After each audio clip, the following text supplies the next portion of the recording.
Who's got it better than us? Nobody! Herbert is being chased, thrown on the run, and it is caught. Touchdown, Keenan Allen. What a great... My goal is not to break you. My goal is to make you harder to break. Comes back, number six. Huge sack by Joey Bosa. Touchdown! 90-yard touchdown! Off at the 8-yard line by Derwin James. Sets his speed, takes a shot downfield, has Knighton. Caught! Touchdown! Chargers! Boys, grab your lunch boxes and go attack this game with an enthusiasm unknown to mankind.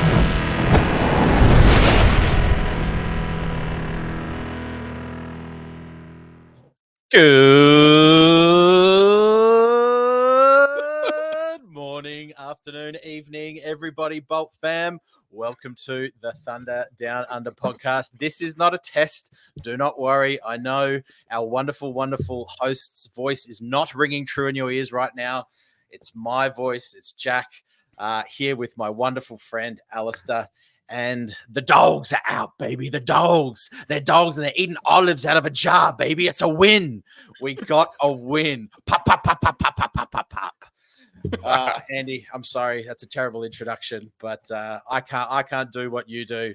So I just had to do something off the top of the dome. Alistair, how are you, my friend?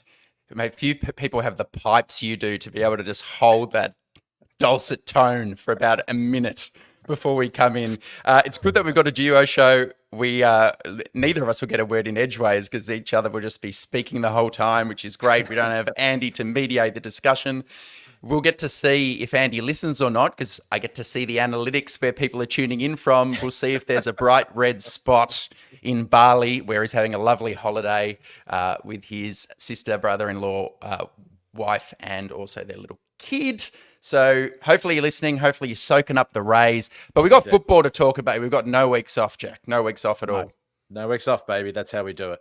And if this is your first time listening, welcome. Please like and subscribe. Check us out on X. You can find us at TDU Alistair. I'm at TDU Jack. I had Jalen Rager can't catch. I've had to get rid of that because clearly Jalen Rager can catch. So I've got to eat my humble pie on that one. But yeah, so please subscribe to our YouTube channel. Interact with us on X. We're always there. We love a chat. It helps us out too. You know, we're closing in on 1,000 subscribers on our YouTube, which is wonderful in our third year, and we're just watching it grow. So not much else to really just say other than just get straight into it. Let's get into it. So I reckon we just start, we normally go through important, challenging, interesting, and questions, but because there's only two of us, let's just see where this free-flowing discussion goes.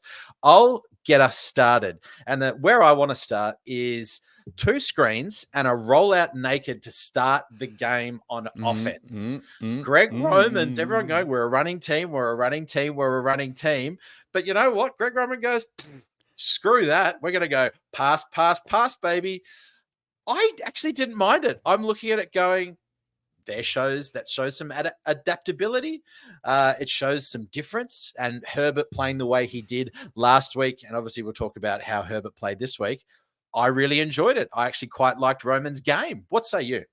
Agree. I think Roman got a bit excited. He's playing the Xbox and he starts mashing the button. After last week, he thought, hey, pass to win. Pass to win works every time with Herbert. So he thought, all right, let's start it off this way. The poor guy, though, unfortunately, again, it was a bit of a slow start for the Chargers on offense. They only scored the one field goal on their first 5 drives. I know, Jack, you gave us a World War I analogy a show ago. Yes, we're really modern with our references, a war that ended over 100 years ago. But again, I reckon this game would have made Field Marshal Sir Douglas Haig proud because it was an old-fashioned war of attrition between these two teams. Not the kind of football in the first half would get asses on seats, as the US would say. There were 70,000 people at SoFi Stadium. Not sexy football, but it was the kind of grinding it out performance the Chargers needed to show they're capable of after Arizona out-physicaled us last week, I thought. I think I made a prediction as well that the game would be 18-15 or something with just field goals being kicked. And at halftime, I was kind of looking at it going, hey, you know what? I actually might be right here. Of course, we scored the touchdown. But, how many games do you watch for a majority of the time in the first half that the score is 2-3? not many. I actually can't remember. Bar that play calling, which was interesting. It also confused Mark Sanchez in the booth a little bit. He's going, "What's going on here? The Chargers are meant to be a running team, etc., etc." It was a war of attrition, and it was nice to see the Bolts bounce back. Because I remember I did comment last week that I thought they walked into Arizona and they just lost the battle of wills. They just could not stick with them for whatever reason, whether they were on the road. But it was really, really nice to see them come out. And I guess that was signified by Cam Hart coming out and absolutely laying the boom. I know I'm jumping the defense there. Yeah, fair enough. Physicalness, I think that's a really good place to start. And obviously the Bozeman protection on Herbert. Did you want to say something about that? Yeah, I probably fall in the minority when it happened. I wasn't as up in arms as everyone. I kind of saw that Shepherd, who's a big man, was lying on the ground. Might not have known where the ball was, so tried to bring him down. But in the moment, I might have had a drink or two. Seeing Bozeman get up and then just punish him into the ground, it's what you want to see from your center and no lineman, right? Coming to the aid of your quarterback. And the last thing we need is an inadvertent injury to a guy who's playing maybe as well as any quarterback in the league over the last 2 weeks. What did you think about it, though, Jack? You're the big O-line aficionado. Is it the right thing to do? Because it caused an offsetting of penalties in the end. Oh, listen, at the end of the day, that's what you want to see from your O-line. Because if you don't see that, the national media is questioning, does this team believe in Justin Herbert? Or what is going on with the culture at the Chargers? It's one of those ones very rarely in the world that we live in now where we don't want to see violence on the field. We want to see players being good sportsmen with sportsmanship and empathy and kindness with a little bit of, obviously you want to have a bit of attitude. I thought the play itself, if I'm being honest, the first one I looked at it, I've gone, Justin Herbert's put a little bit of mayo on that, I reckon, because he's trying to get a flag. But then when you look at it, he's kind of ankle locked him and then really rolled up his calf. And almost, you could imagine that if his ankle and foot got stuck in the turf, you've got 120 kilos of man rolling up on you. That's a pretty dirty play, man. Now, people are going to unsubscribe if we don't say that Shepherd is a cheater and Dennis Allen, he should have been ejected, he should get fined, and he should be suspended for the rest of the year. I mean, and the response from Bozeman is great. And you even see Herbert getting up, being like, oh, shit, that's happened. Okay. Trying to pull him away. But at the end of the day, that has got the team national media attention. It's on Pat McAfee. I was just watching their reactions there. So I think it's a net good. And I don't mind the offsetting penalties. It is what it is. And you got to protect your quarterback at all costs. Yeah, I agree. So that's the first half. It started a little shaky. I thought we kind of won the battle of wills, but maybe not in the way you'd expect, Jack. I felt like what was working was play action pass. And in this game, Roman is killing it with play action pass. They went 14 of 17, 161 yards and a touchdown. The running game still doesn't quite seem to me like it's working. And there are still some issues with the offensive line in run blocking, and we'll get to pass protection later. But just to hone in on the running game, what are you seeing from that at the moment? Still a work in progress, going well, going poorly?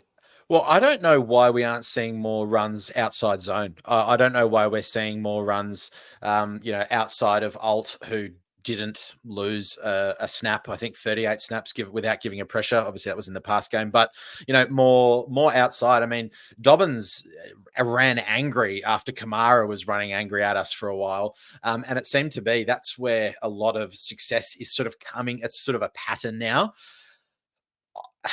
Again, I just don't think there's enough guts on the interior. And as much as I sung Bozeman's praise for defending Herbert, I just don't think Pipkins is a road grader. And Zion Johnson is weirdly enough, I see him lose more one-on-ones than I'd like as well as a first rounder. There was one in a, I know this is pass protection, but I think it was Bozeman and Zion, or it was Pipkins. I can't remember, but there was a double team and they lost it.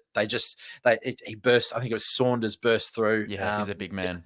He's a big guy, but and the pulling interior is just not working either. There a lot of, even Matlock, I find when he's moving around the line is almost struggling to find where to go in a gap scheme and trying to find a body. So it's still a bit of a work in progress. What do you think? I agree with you that I think especially in this next game coming up, you've got some opportunities to stretch teams out wide with your running game. See if Darius Davis is healthy or not, but those sweeps, tosses, end arounds, they have been effective for the Chargers so far. And I know Greg Roman is trying to instill an identity. Harbaugh and Roman do believe in running a gap scheme. They like to go north and to south between the tackles if they can, but you do need to show flexibility of approach, Jack. And I would say you look at what the skills are of our 5 linemen. Slater is an athletic lineman. Alt is athletic. Zion is fairly athletic. Those are the types of guys who work out better in space rather than having to down block and hold someone up to get in between a tiny hole. And as you said, guys like Matlock are still learning the fullback position. The tight ends probably aren't blocking that much better, with the exception of Disley. Tomlinson is no greater an upgrade to me than some of the tight ends who were on the roster last season. So that's one thing I'd like to see change in the coming weeks, more shifting to outside runs. What about through the air? We've got a lot of ways we can go with this. Do we want to start with your boy? Let's start with a second-round pick from Georgia. Ladd McConkey becomes the first Charger rookie with 100 receiving yards since Keenan Allen in 2013. I love it. I love it. I love it. I love it. I love it. I love it. I love it. Wow. What a game. And I think it started early. He had a couple of really early catches, and he's clearly becoming Justin Herbert's target. He's looking for him a lot more, I feel, in his progressions. McConkey is also just getting that wiggle that we saw, and what really excited me, that the body English that he shows at the top of his routes to really sell them. I like that phrase. Yeah, the body English. It's a NBA or it's a basketball phrase. So I didn't make that up myself. But he's and he sort of feels a little bit more confident. And again, I did bring up that he might have been taking some unnecessary hits by the way that he's falling and the way that he's trying to get those extra yards. I sort of feel from those couple of really big hits he took, that's changed a little bit, and he's kind of figuring out his body in space. But boy, I had no idea that he could moss people like he did. Right. That catch that he had against Alontae Taylor, I sort of went, whoa. What did you see? He won in different ways. So far, he's really won kind of underneath, intermediate. He'll make a couple guys miss and take off. Well, we saw again he can do that, but we started to see Herbert think, you know what, if I just trust it and throw it deep to this guy, he can actually catch. And it wasn't even just that 50-plus yard touchdown we all remember. It was also the red zone touchdown where Herbert's kind of scrambled to his left and just thought, I'll chuck up a prayer ball here. And again, he's come down with that one. So I know a lot of Chargers fans were hoping that we would upgrade at the receiver room ahead of the trade deadline. Ladd McConkey puts in a performance like that, and your boy Jalen Reagor catches that one-on-one on the outside on Kool-Aid McKinstry. Yeah. Maybe they're thinking we can go in a different direction, Jack. Yeah, it was incredible. It was pretty incredible from Ladd. He's just building those blocks. Each week he's getting a bit better, and it's an exceptional start for his career, man.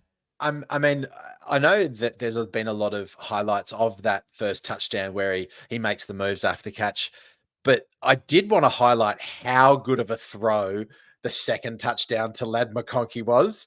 Oh, yeah. And I think Justin Herbert, and he's playing at an elite level. What was his PFF grade? 95.3, the highest of his career, the best he's looked. This is now something that we've seen 2 weeks in a row. Is there a quarterback at the moment that's playing better? I would say perhaps not over the last 2 weeks.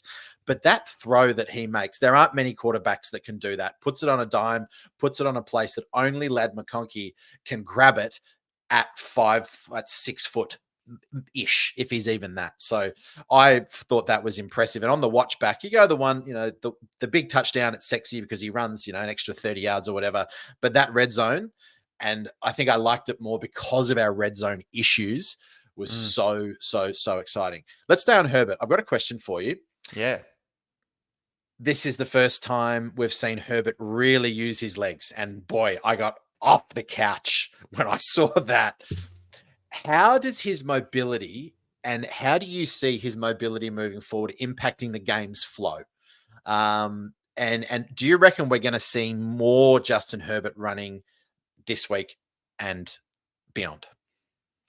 I think it will be a week-to-week proposition. What I think was great about this performance is it told us all, if the offense is stagnant, Herbert now knows he has this card up his sleeve.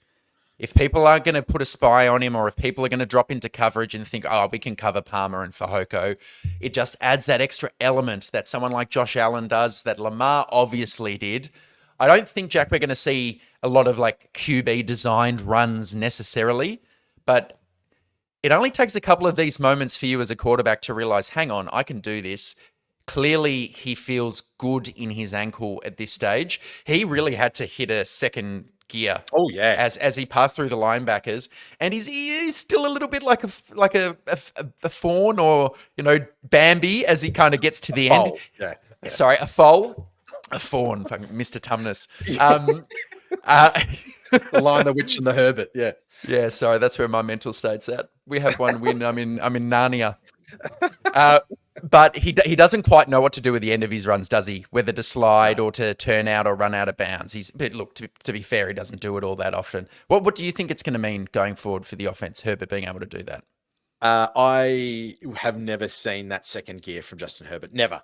And when I saw those two linebackers, or was a corner and a linebacker closing in, I've gone, oh no, he's going to take a huge hit here and we should just go down. But he just sort of, he's 6'6".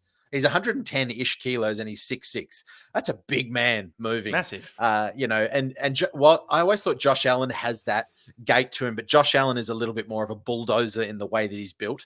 Justin Herbert looked like an athlete. So I don't want to see design runs where Herbert is running like that often, because I think the more you do it with the injury history that he's had up until this point, I'd rather keep him clear. He's a far better passer than he is a runner. Or at least whip it out in big games later in the season. Yeah. Defenses haven't seen it. Keep it in the back pocket. I think that's where it needs to stay. Because if he gets the confidence up to go, the pocket's collapsing, I'm going to try and get out of here. That's when we see Justin Herbert getting caught up trying to throw and getting his legs snapped off like we did in, week 2 or whatever it was, which scared the living daylights out of us. All right. As we kind of round away from offense eventually, how would you kind of encapsulate your feelings about the team? Because let me kind of put a couple of things to you. I feel like the screen game took a step backwards. So it seemed that the Saints were really ready to blow up a number of screens. You saw Pete Werner come out and blow up at least 2 or 3 of those. In the first few weeks of the season, that was one of our only good ways to get chunk plays, throwing those to Disley or Dobbins. We scored 2 second half touchdowns, which we haven't done. We haven't scored any since week 1. So that's good. But what do we score? 23 points? Does this 26-point performance feel like the offense has kind of got it going now? Or do you think when you really dive into it, there are still things to be concerned about? I always go back to Roman wasn't built in a day. What I will say for the positive side before I go to some of the negatives is that at least we're looking at least Roman has come out and tried to win a bit differently. The screen game's not working, because if I was the defensive coordinator for the Saints, I'd be like, where is the success of the Chargers offense coming? The week before that, it was the screen game. Take that away from us. Prepare your linebackers for it. You've got the Saints defensive line played a good game, I thought, as well. We just couldn't get it moving on the ground, and let Justin Herbert beat you with his arm. And it's exactly kind of what happened. I like the fact that Roman didn't play and try to force anything. It didn't really feel like there was, we're in this drive, we're up by 2 scores. We're going to try and establish the run. All right, run, turnover. I still felt there's a balance in the force happening. Nice. Negatively, the run game, and we talked about the offensive line. The run game is just almost non-existent, and against a better defense like we have in Cleveland, that might come back to haunt us. Yeah. I agree. I thought this game would look very different if it wasn't for a few receivers making contested catches when they needed to most. In the predictions show last week, we said how the Saints are going to play a lot of man on the outside because Kool-Aid McKinstry and Marshawn Lattimore are very good man coverage corners. I thought in the first half, McKinstry had a couple of really good reps. He punched that ball out on the first drive of the game, which the broadcasters spent about 3 minutes thinking was a catch, but it was actually a PBU. And It looked a bit hairy, but then in the second half, it was McConkey on Alontae Taylor exploiting that matchup. It was Jalen Reagor on Kool-Aid McKinstry. It was Josh Palmer getting open down the field. Those plays, I thought, Jack, were really what made the difference in this game. And you can't rely on that every week because we don't have a dominant X receiver.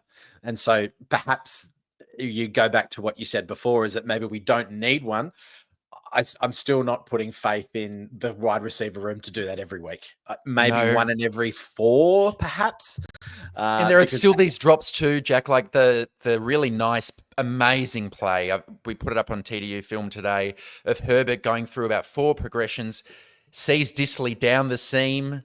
Just doesn't catch it. Couldn't have walked up and placed it into his hands better than that. Supreme throw. Let's talk about it before we move on to the defense, because you and I have had a bit of a, is it tete-a-tete or tit-a-tit? I don't know what it is. Ta-ta-ta. Not a tit-a-tit. It's a tate-a-tate, head-to-head. Yep. A head-to-head about the protection. And it is nothing new because Daniel Popper really went at Harbaugh during the week in terms of how Popper was asking Harbaugh the fact that the offensive line doesn't seem to be picking up blitzes. And it seems to be when the opposition rush more than 4, especially when we're looking at those cornerbacks coming from the slot, we're just leaving runners free.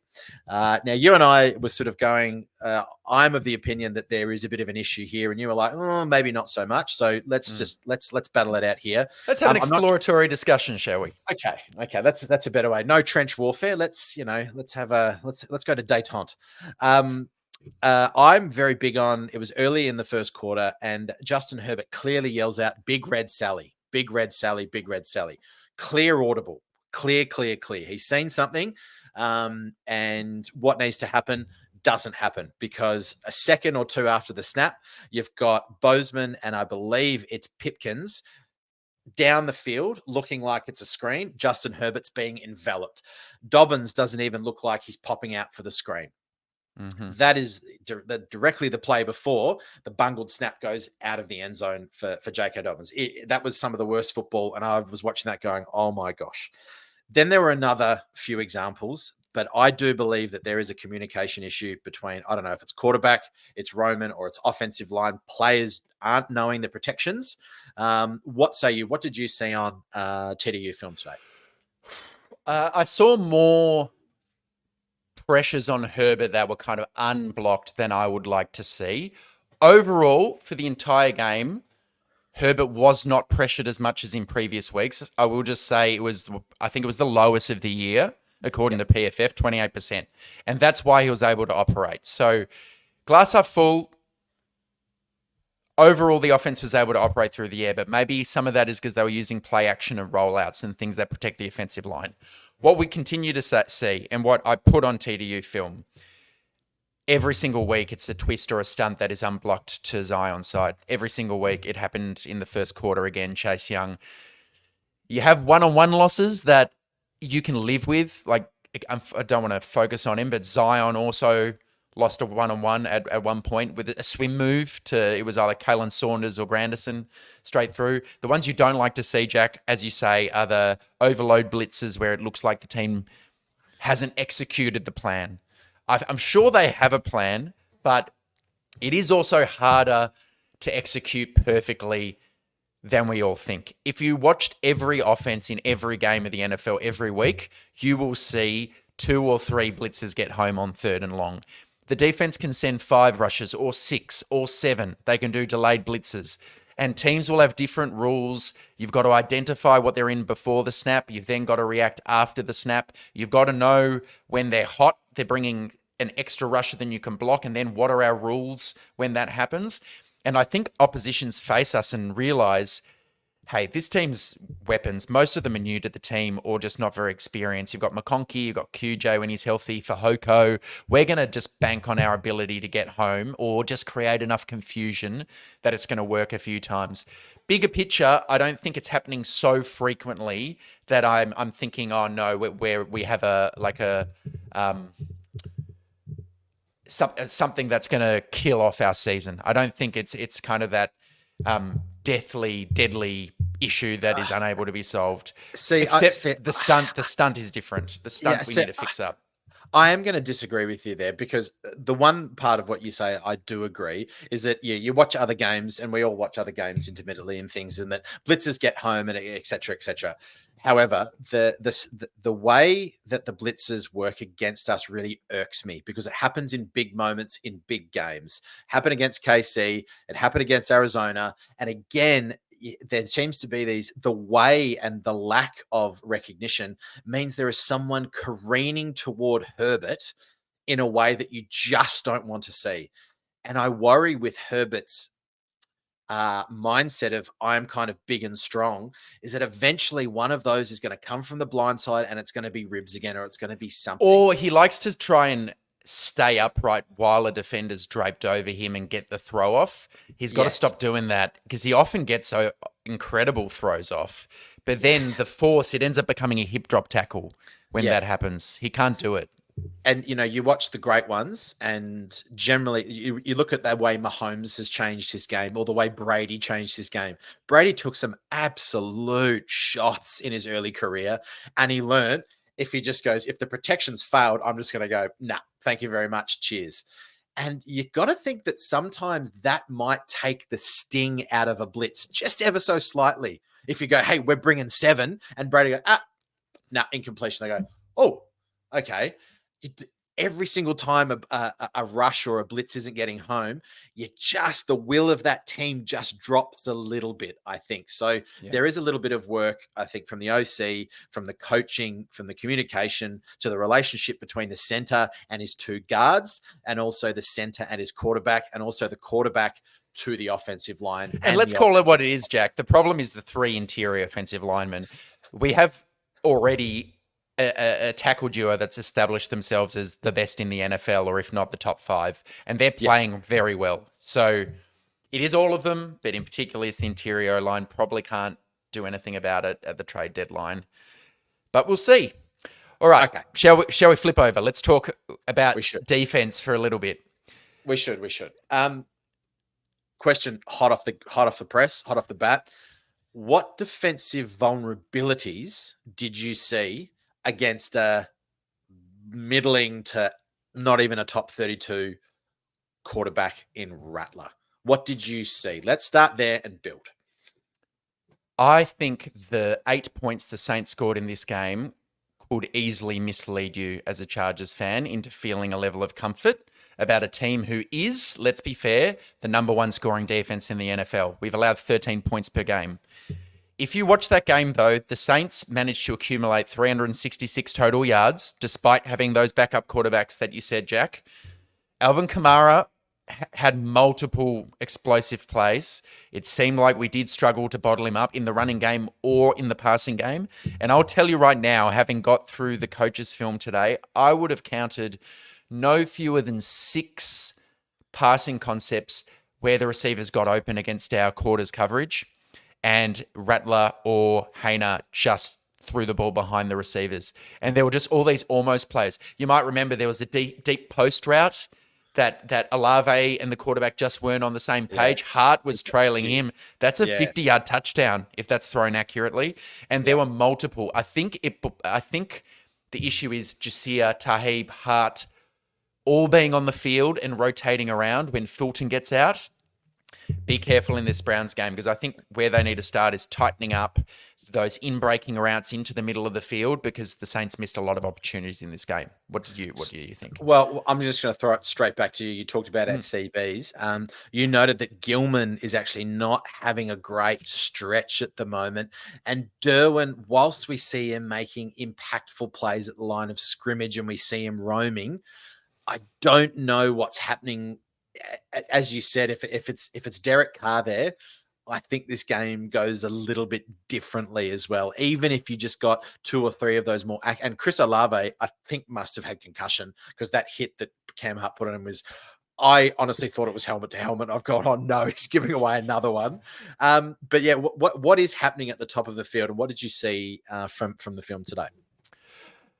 Firstly, I thought Derwin actually played a little better than his grading showed for PFF and what I noticed on the broadcast. He did have 3 or 4 plays around the line of scrimmage. Now, he's not the Derwin James we want him to be or need him to be, but I am seeing steady improvement each week after he had some time off with the suspension. Alohi Gilman, I think he's having a rough time of it. At the moment, I don't think he's trusting his eyes. I think he's late to react. You can see he's getting frustrated with himself. He's taking slightly poor angles. And let's call it for what it is. Elijah Molden's been the best safety on the team this year. Better than Derwin, better than Alohi. He arrived during the off-season. So the DB group has some work to do. I want to give credit to Jasir and Steele and Hart. It's a makeshift group, and I thought overall they played quite well. But something is still not quite right on the back end. And for the 2 of the real leaders of the team, Gilman and Derwin, we need their play to step up. And it must be challenging, right? The Fulton experience, whilst it was fruitful in the first number of games, he essentially locked down his quarter or his third of the field when he was on there. And I think that freed up Gilman and Derwin James a little bit more. Perhaps it was just a little bit more trust. But even when you don't have Asante out there, and I know we were having the discussion again offline, if Asante is even our second choice cornerback anymore, there is perhaps that they're just a little bit hesitant, Gilman and Derwin, to play super free with essentially 3 rookies on the field. I know Jasir Taylor's not a rookie, but he's a sort of a middling draft pick. I trust Minter to work that out. I highly doubt we're going to be looking at another free agent coming in or a trade at cornerback or secondary. So the guys we've got in the secondary, we're just going to have to deal with. Pass rush wise, we're nitpicking, right? Like ultimately, we have to find things. The teams, they're on certain metrics, they're the best defense in the league at the minute. We'll get into the conversation between Popper and Harville a little later, but I mean, we have to try and look at the things that aren't working. And the last 3 weeks, I've seen a few more blown or busted coverages and a bit of finger pointing and I wasn't quite in the right spot on that play than in the first 4 weeks. And you know what? It's teething issues. And as I said, yeah, I know. Perhaps I shouldn't have started negative, but I just it was on my run sheet, so I thought I'd ask it. But I thought Tia Tart possibly had his best game as a Charger as well. What a difference it's made having big boys in the middle and athletic big men as well. Let the man jump. Boom, boom, boom. Get him up. I love it. And Tooley has also put his another stamp on becoming and perhaps usurping Joey Bosa. I mean, we'll just touch on that very briefly, but again, he sounds like a completely broken individual. Unfortunately, physically broken, should I say? I should say. That was one of the most emotional press conferences, the one he gave on Friday. Check it out, listeners, if you weren't able to see it. A very honest, raw discussion. He says the pain he suffered from this oblique or sort of hip injury through his sciatic nerve was excruciating. He couldn't sleep at all during the night. It just was inadvertent and then got worse and worse. And unfortunately, I know they worked him in with 20 snaps. It looks like he suffered a separate injury. Like they haven't released what it was, but it looked like something with his foot or lower leg. And Talezi Fawanga just made him look like a sub-grade pass rusher. So that was not great. And then I still question if we're going to call into question certain personnel decisions. I don't really get why Christian Fulton's playing, man. I mean, he's come out of the game with a hamstring. They haven't done an MRI to assess what the severity is, but he played 10 snaps with a hamstring injury last week. He played 20 this week. It's the sort of injury you just put them on ice for 3 or 4 weeks at this part of the season. So I disagree with that management of the player. On Bosa, because I watched a couple of his snaps just to try and figure out where and when he might have re-hurt himself.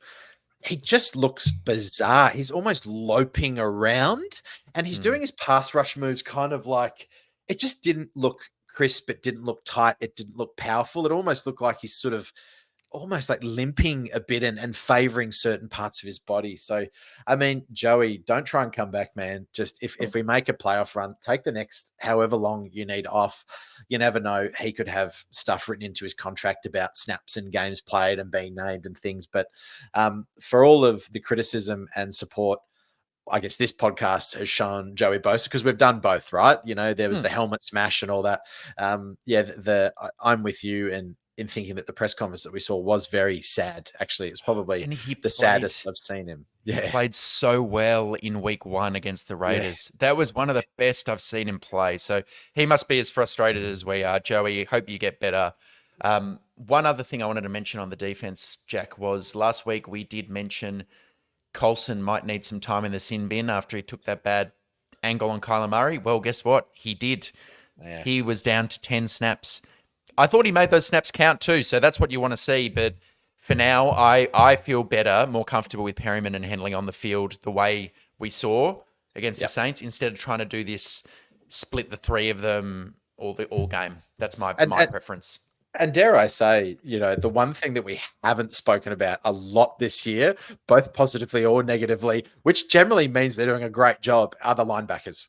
Like Perryman has been very good and Henley has been good as well. Yeah. Very rarely do we see, and have we said that, our linebackers got exploited in this game. We'll see perhaps when we play some more high-powered offenses and they can sort of pick us apart a bit. But on the whole, the linebacker position, good job. Anything else? I think we need to shout out to J.K. Scott. What did you see in the punting? He was booming them. One of his best. And that's what you need in a war of attrition. Yeah. And that's why I've got to get used to the comfort of our offense not moving the ball and it still being okay, because I think I'm used to the Brandon Staley regime where if the offense was not humming, you knew the defense was going to allow a lot of points. This is what you do. That you've got to lift each other up and play complementary ball. The defense continues to smother opposition. And this was a game where special teams, J.K. Scott lands 3 inside the 20. He averaged 50-odd punts, 50-odd yards per punt. I thought it was fantastic. And the coverage units were on fire as well. AJ Finley, Stone Smart, who would have been upset. He only played 1 snap on offense. Highest graded player on special teams. So keep it up, Ficken. And I guess let's just stay on special teams for just a little bit more to highlight whatever happened between our long snapper and our punter to cause the safety after the Big Red Sally complete debacle. That was Chargers football of old. That was Staley. That was, oh God, that we got the collie wobbles. Didn't happen. Ended up winning by 3 scores.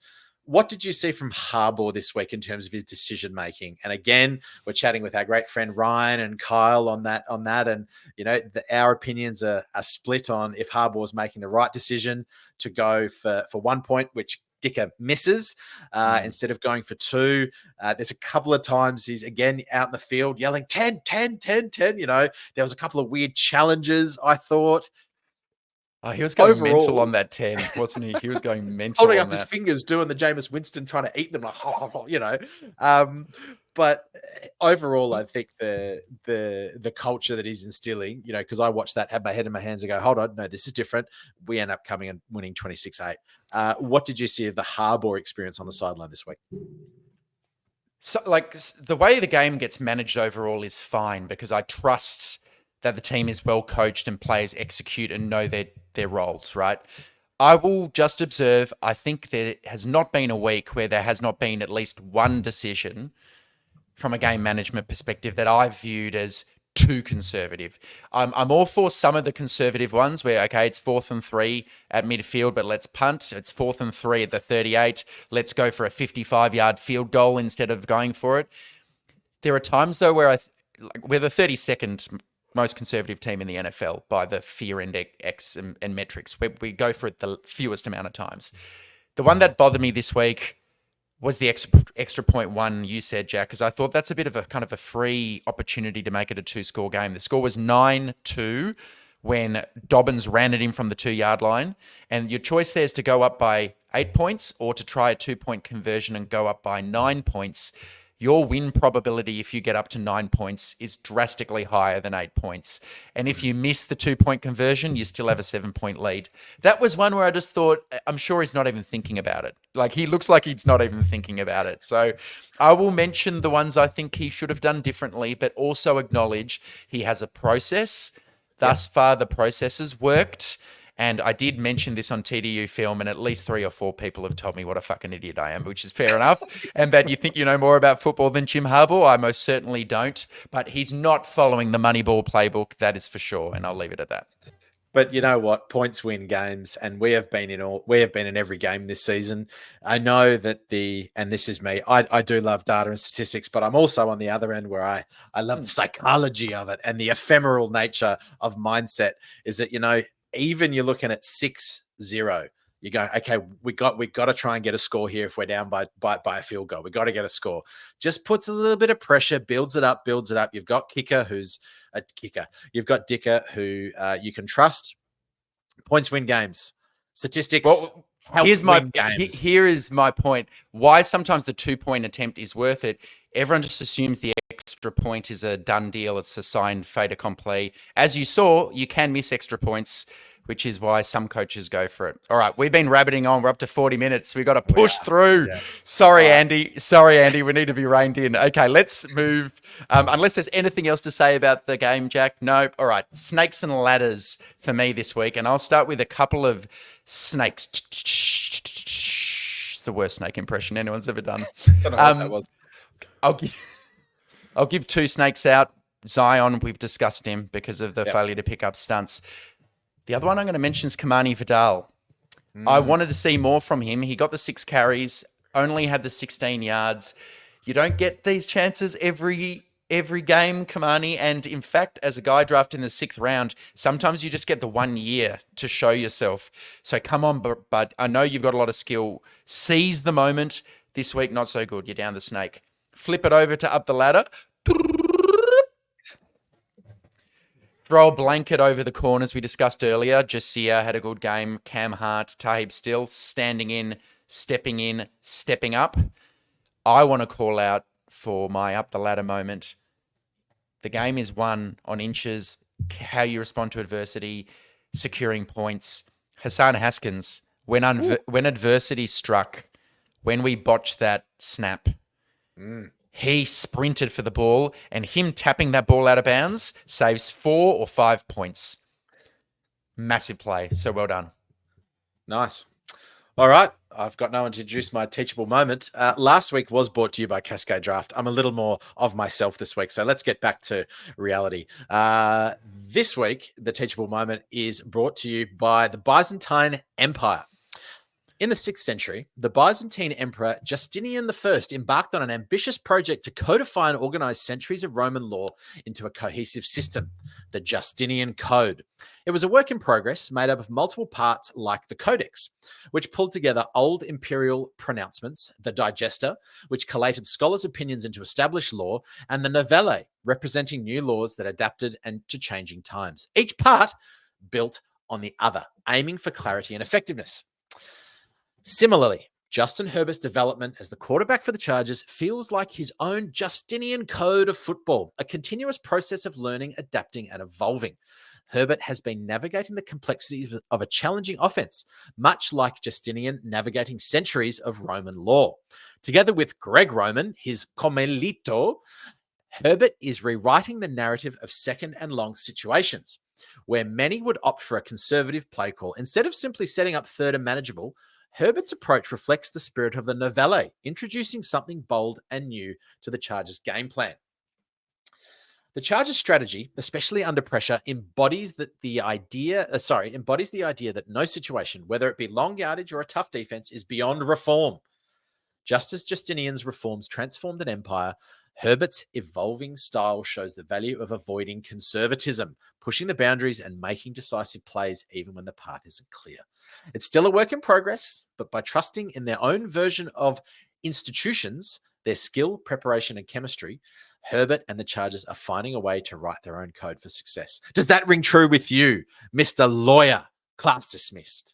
Yeah, absolutely. And just like the Justinian Code saw the kind of fall of the Roman Empire, and the growth of the Byzantine one, there will be draconian punishment if you breach the code. So I'm looking at you, Zion. I'm looking at Pipkins and anyone else who has transgressed.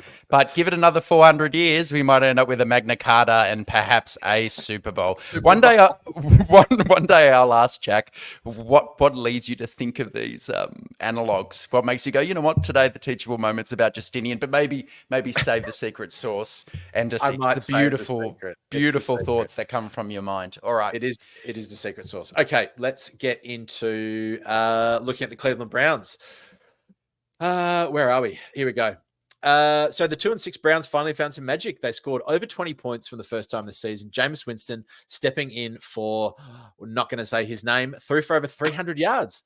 Winston led a confident Browns offense that scored early thanks to field goals, even managed, for the first time this year, a 70-yard touchdown drive. Cedric Tillman had a decent game with 2 touchdowns. Winston's performance, 27 completions for 334 and 3 touchdowns, brought back shades of Joe Flacco. It wasn't without its tense moments, obviously playing against the Baltimore Ravens. There was a near interception on the final drive that made it pretty interesting watching, but luck and maybe the late Jim Donovan's spirit was on Cleveland's side. The defense made one last stand against Lamar Jackson, securing the Browns' first home win and giving fans their very taste of victory this season. I know we've jumped straight into the game because we're kind of running out of time. Let's go some opening headlines, Al. What do you see of the Cleveland Browns? My headline is paying homage to my 92-year-old nonna. So I have Italian heritage, and when I was growing up, she'd sing nursery rhymes and get the words horribly wrong in English. And she used to sing Ba Ba Black Sheep like this. Ba Ba Black Sheep, windy, windy morning, 1 by 2 and 3 by 4. So Ba Ba Black Sheep, windy, windy morning. I draw the comparison to the windy, windy Cleveland Stadium, Browns Stadium. And I thought watching that game, Jack, the conditions really impacted this game. Justin Tucker missed a field goal. Our old friend Dustin Hopkins, who's familiar with the conditions, he got all 3 of his. There were some unbelievable missed interceptions in this game, Jack. There was the Kyle Hamilton one you referred to. Yep. Winston had 3 turnover-worthy plays. There is something about this place that throwing the ball is difficult for quarterbacks. The ball moves in the air, but it's also difficult for DBs to snag the ball in. So that's my headline. It will be tough and it will be windy, and it really suits running backs like Nick Chubb, who's coming back from that MCL, ACL, and at least had 16 carries last week, slowly coming back into his own. It's that type of football that you have to play, Jack, to win in Cleveland. I do wonder, I've got a couple of headlines. I'm going to go with my best one, though. But I do wonder if he chubbed out because he's only averaging 2.7 yards a carry. But again, such a gruesome injury to come back to. Perhaps they're just working in. My headline for the game is Cleveland always has wind and rain, but is there thunder and lightning too? I think heading into week 9, they're 2-6. Cleveland sits 17th in the power rankings, and they've got an 8.3% chance of making the playoffs. Offensively, they're ranked 30th, averaging just 17.2 points and 270-odd yards a game, despite being 3rd in passing attempts. Now, a lot of that data is predicated on not Jameis Winston playing. So, him throwing for 334 and 3 might change the success rate there a little bit. Cleveland's defense kind of had a day like we did against the Saints. They allowed 387 total yards. However, one of the keys to their victory, they held Baltimore to just 20% of 3rd down conversion rates and got to Jackson 3 times, which is pretty good on a running quarterback. Can the Chargers come in and bring the thunder against the windy Browns? I don't know. It's going to be an interesting one. Did you have another headline, or do you want to just jump straight to keys to victory? Is Father Jameis Kevin Stefanski's chance at salvation, the redemption story after sitting and putting up with Deshaun Watson under center? I think more than 24 women made claims against Deshaun Watson. Jameis has only had the 2 women make claims against him for poor behavior over the years. So I don't know if I guess it's an upgrade in one respect. But in terms of on the field, We know what Jameis is, right? He's going to give you opportunities. He will take his shots. His average depth of target last week was 11.7 yards. And let's not sleep on these wide receivers. I know Amari Cooper's out the door, but you still have Judy. You still have Tillman, who stepped up. You still have Elijah Moore, who had 100 yards, and Njoku in the middle. They're a dangerous team. And a bit like Flacco, when you've got a quarterback who is a gunslinger and it just gives you opportunities, the receivers like that. Yeah. And I think, one of my first keys to victory in pass the pass, we'll get quick fire here, is force Jameis into decision making, because we know that Jameis isn't a great decision maker. He just slings it and hopes for the best. And the key, one of the keys is going to be getting home with design pressures. You have to get pressure on him. When you look at his PFF grade across his career, clearly when he is under pressure, his grade is 40.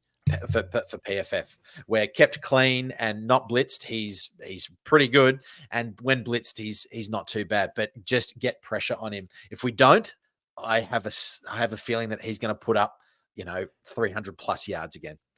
Yeah, especially with the corners. If Fulton can't play, they're tough matchups on the outside against young corners. And I think, Jack, to build on that, if we are going to manufacture pressure, they've got an experienced defensive line. A lot of those guys have been there for years. Batonio, Pocic, White, Teller, Jack Conklin. The weak link, it's the 6'8" Ohio State left tackle, DeJuan Jones, who's still a second-year player. You got to attack that side because, like you said, Jack, under pressure against the Ravens, Winston had a 34.1 PFF grade and had 2 turnover-worthy plays. Other side of the ball, I'll start us off. Jim Schwartz is an aggressive defensive coordinator. They're blitzing the 4th highest rate in the NFL. You've got to find ways to take advantage of the Browns' aggressive tendencies. They like to come downhill. Diabate, JOK at linebacker. If Denzel Ward can't go, because he was in the concussion protocol after having a head knock in the game, take those opportunities and don't be afraid to stretch sideline to sideline as well, because they're coming downhill. Bit of trickeration, bit of jet sweepage could be the key to victory. And you are going up against PFF's number 1 ranked run defense in the NFL. So I know that we want to establish the run. We want to be a running team. I think it's going to have to come in different ways. And we must nullify the pass rush early. The communication, it's going to be loud, it's going to be windy. The communication between Herbert, Roman, and the offensive line has got to be there, because I do not want Myles Garrett sneaking up on Justin Herbert and snapping his fibula. Just on Myles Garrett, did you see the play a couple of weeks ago when he jumped up and was it blocked the field goal? Unbelievable. What he is just... He's one of my favorite players to watch when they're not playing the Chargers. Jump into results. Yeah, let's do it. What do you think?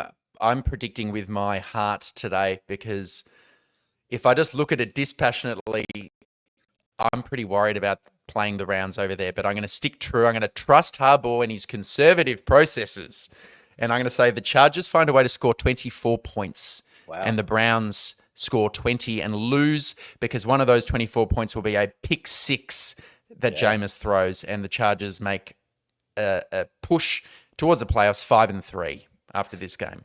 If I was a betting man, I'd put Molden for an INT for those of you out there. Dom Milan, you guys like to put money on the guy?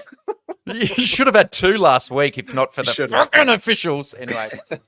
I'm very much like you. I think this is where Harbaugh's conservatism actually works against, as you said, a downhill defense and a Jameis Winston that wants to get big chunk plays. I think this is a close game. I think it's 20-17 to the Bolts, but it's going to be a very, very, very close one. It could come down to a Dicker the kicker field goal to win. Right, 53 minutes.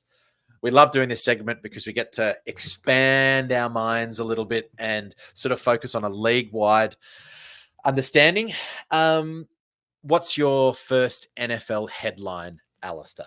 I'm going to take us straight to Washington and the fiasco at the end of the Bears-Commanders game. And let me just point out, we spoke about Tyreek Stevenson, the cornerback out of Miami, formerly of Georgia, during pre-draft prep. And I said, listeners, Tyreek Stevenson had to leave Georgia after having fights with the coaching staff, Kirby Smart, and he left town to go to Miami. Well, If you haven't seen this footage, we'll link it. On the Hail Mary play at the end of the game, Tyreek Stevenson is standing by the sideline taunting the Washington crowd, thinking he has an unassailable lead. The ball is snapped and he's still taunting the crowd. About a second and a half later, he turns around and realizes he's in the play, goes to run off, tries to punch the ball, and his man, Noah Brown, out the back, catches the Hail Mary touchdown. Tyreek Stevenson, if you were a Bill Belichick player, you'd be buried underground right now. You'd be dead. And did you see Keenan Allen's face at the end there? He's smiling and it's like, been here before, guys? Clearly not. I have. Oh, gosh. Okay, I'm going to go full Vince McMahon here. So, listeners, I apologize. You're tired. And this is to Anthony Richardson, who decided to You're tired. You're tired. He decided to take himself out of the game because he was, quote, tired and I needed a rest. Literally, dude, like, come on, what's going on? Like, you need to toughen up. And so, who's the coach of the Colts? Steichen. Is it Steichen has come out and gone, actually, mate, you're going to get an extended rest. You're sitting on the bench. That is wrestling move. That's Vince McMahon 101 if I've never seen it. And Flacco comes in. When realistically, Flacco, like he came in at the Browns, like Jameis does, what did he throw? He threw for 716 and 7 touchdowns earlier when he had to step in. So Anthony Richardson's going to be sleeping on the bench while an old man steals his thunder. Bizarre. That's one of the more bizarre things I've seen. Outrageous. Look, he did body slam a 300-pound lineman on that play, but look, no one's ever seen that before. You can't tap out on a third down, man. You can't just be like, hey, coach, come out. It's third down. One more from me, but I'll decide which one I go with. Are you going to talk about the Jets in yours? Nope. Okay, I'll set you up here. Their season looks like it's probably done. They managed to lose to Jacoby Brissett's Patriots in a game that really, this one was the fault of their kicker, Greg Zuerlein, who missed an extra point and also missed an important field goal just when A-Rod was showing some chemistry with Garrett Wilson. What has happened here? They took a gamble. I'm all for pushing the chips in if you think you can get a guy who's just recently won 2 NFL MVPs. But the issue is the type that has percolated around the Chargers until recently. Poor ownership. And the Jets have had bad ownership with the Johnsons for a long, long time. Can't get out of their own way, Jack. I don't know. You put a quarterback who has or wants a lot of power with bad ownership. You know, the Johnsons and him probably went into a vacant subway station, took some mushrooms and saw the stars and took the constellations and sat there and said, we are one, get me Devontae Adams, Salah needs to leave. And so saith brother Aaron, and brother Aaron getteth what he deserveth. So speaking of Johnsons, let me go, and before we wrap up the show, I watched the Detroit Lions on the weekend, the game, because I just think they're one of the hottest tickets in football at the moment. And I just kept thinking of that scene in Austin Powers, and this is take it back for our younger listeners. But when they think about, it's a Johnson. And I'm saying that Johnson's got a big Johnson. Ben Johnson is wielding his hog about as an offensive coordinator like a maniac. Sorry, Detroit have put up 49 points and Goff did nothing. Did absolutely nothing at all. I mean, Jamison Williams was suspended. They don't have Aiden Hutchinson. It's like they haven't missed a beat. And let's be honest, like, I think Ben Johnson, for me, is the greatest offensive mind in the NFL at the moment. It's clearly showing it. However, he is being allowed to do that, and I will always take it back to Dan Campbell. The environment and culture that he's been able to cultivate in Detroit turn a complete, not basket case, but a franchise that was in the doldrums for years. They are the NFC. The NFC is a bit murky at the moment. They are clear number ones. And the luck just keeps falling their way. They've had some bad luck. Jordan Love doesn't look like he's going to be playing this week. And so they're going to get another dub in the NFC. So go Ben Johnson. Like, go and get a head coaching job, man. And Jesse Minter, I hope you're watching what he's doing and he's just biding his time patiently and turning down head coaching opportunities until the right one approaches. Do the same. Stay with us forever. Never leave. Please, never please, leave. God, never leave. Never leave. Never leave.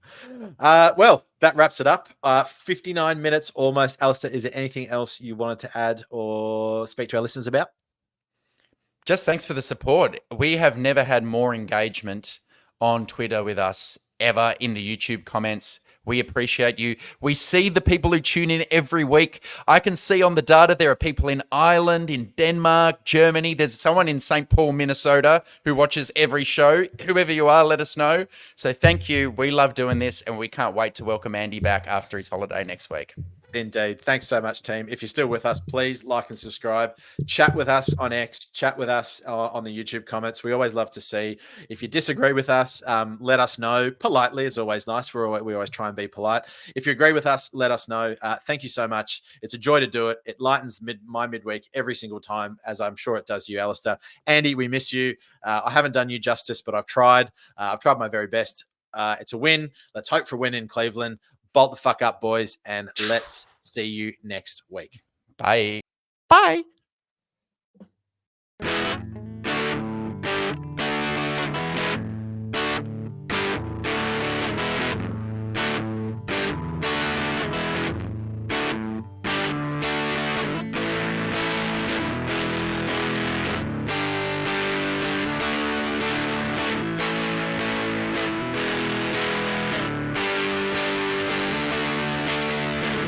Backpedals looking, firing. He's got Floyd turning. Got it. Zigzag. 10, 5, high step. Touchdown.